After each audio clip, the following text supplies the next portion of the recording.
It's the cinematic event of the decade, and this is 31 details that you might have missed in Avengers Endgame. Now, first up, we won't be revealing what happens in the end, who wins or loses, if anyone dies, or what the plot of the film is. Instead, we will be focusing on Easter eggs, details, things you might have missed, and what the possible tie-ins are to Marvel's upcoming TV series on Disney+. But we will be issuing a spoiler alert because it reveals details that happen in the film. Right, strap in because we have a lot to get through. First up, fans had hoped that the classic Marvel post-credits will contain some callback to the shawarma scene in the first Avengers movie, or something that links to Fantastic Four or X-Men, as Disney purchased 20th Century Fox and will retain the rights to some of the characters. But there are no post-credit scenes in Endgame. Instead, we're treated to the Marvel Hammer logo with a single loud clink sound. This might be a direct callback to the sound Iron Man makes when he first casts his helmet all the way back in 2008's Iron Man. This would be a fitting tribute to the hammer strike that sparked 22 movies over 11 years. Or is it actually the sound of a bell to toll all the characters that have been lost? Have a listen for yourself. Having worked as executive producers on Community, the Russo brothers are no strangers to having actors from the series pop up in their films. Look out for Yvette Nicole Brown in a lift with a security badge, and Kang Jeng as the guard of a lockup. Jeng is also reading the book Terminal Breach, which has some parallels to the mass loss of life in Infinity War. The Russo brothers love to slip in TV and movie references. Endgame is no different. A scene where Hawkeye runs from enemies, as shown from the trailers, appears to be a direct shout-out to the tunnel scene in Aliens. Also look out for shout-outs to Die Hard, Hot Tub Time Machine, and The Big Lebowski. Listen out to a reference for cheeseburgers in the movie. It's a reference to the Iron Man scene, where Tony Stark returns from captivity only to immediately demand a cheeseburger. It's a fun nod to actual events in Robert Downey Jr.'s life. He claims the horror of eating a Burger King meal whilst on a drug-fueled drive snapped him out of his addiction and sent him on a cleaner path. From the trailer, we know that Hawkeye is mentoring his daughter at archery. Almost in passing, he refers to her as Hawkeye. This will delight fans of the female Hawkeye, Kate Bishop, in the comics. Will we be seeing a female Hawkeye? Later in the movie, Hawkeye is involved in a street fight. You might recognise the actor he's up against as Japanese movie star Hiroyuki Sanada. Right, thanks to the Disney Plus announcement, we know of several post-Endgame spin-offs. One of these is with Falcon and Winter Soldier. In the movie, Anthony Mackie's character Sam Wilson inherits Cap's shield.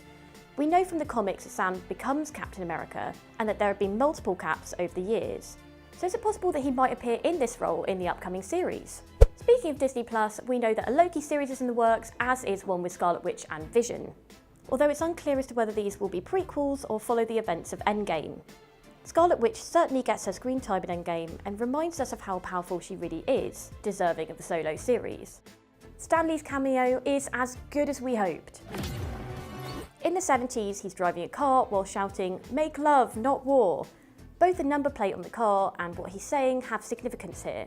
Liberal-minded Lee was assigned to the army aged 19 in World War II, but used his comic book platform later in life to comment on the Vietnam War, student protests, and political activism. In the film, we get to see Pepper Potts in the rescue suit. Now in the comics, Tony builds this suit for Pepper.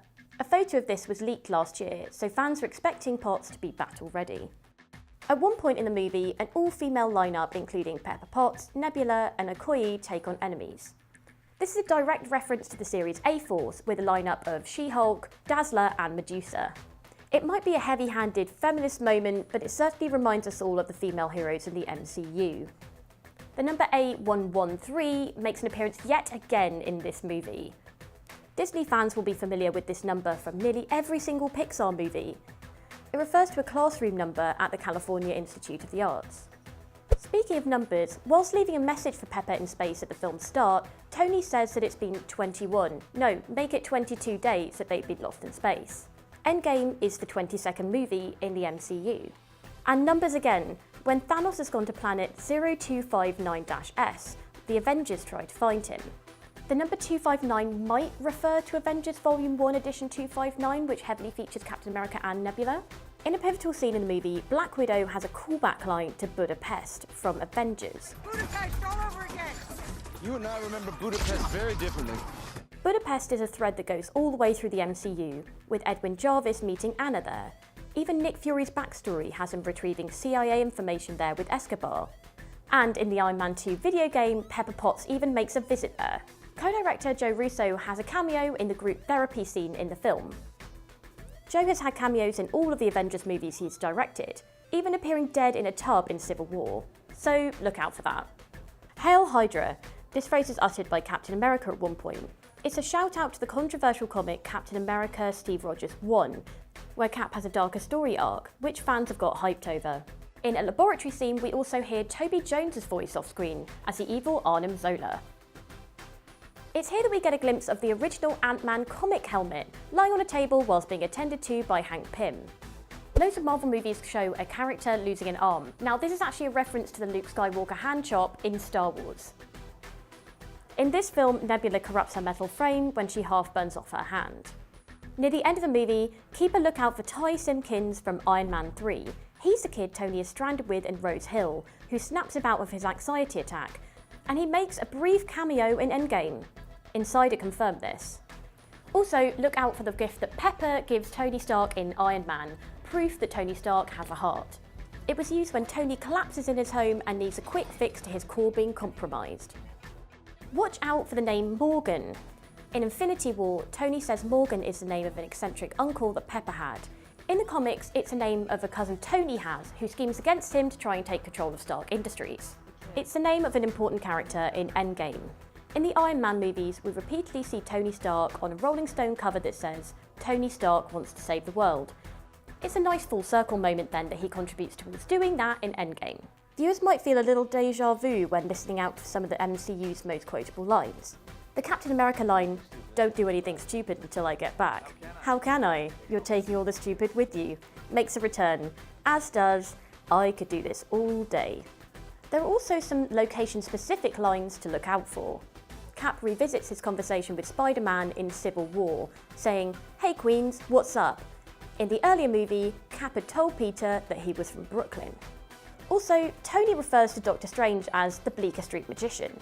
Strange's Sanctum Sanctorum was on Bleecker Street in NYC, and they used Bleecker Street as a nickname for him twice. We also get a mention of Black Widow's dad's name.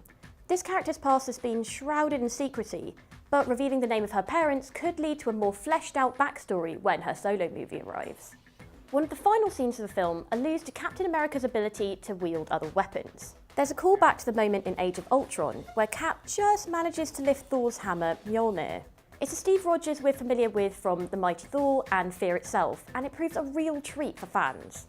We fittingly end on Captain America's backside, which fans went wild over in the Endgame posters. The Russo brothers are known for fitting memes and jokes into their movies, so the joke about Captain America's butt being America's ass will be a delight to some fans. Of course, there are tons more references that we could have put into this list, but these are some of our favourites. Think we've missed anything? Comment below. We fittingly end on Captain America's backside, which films talking about someone's bum.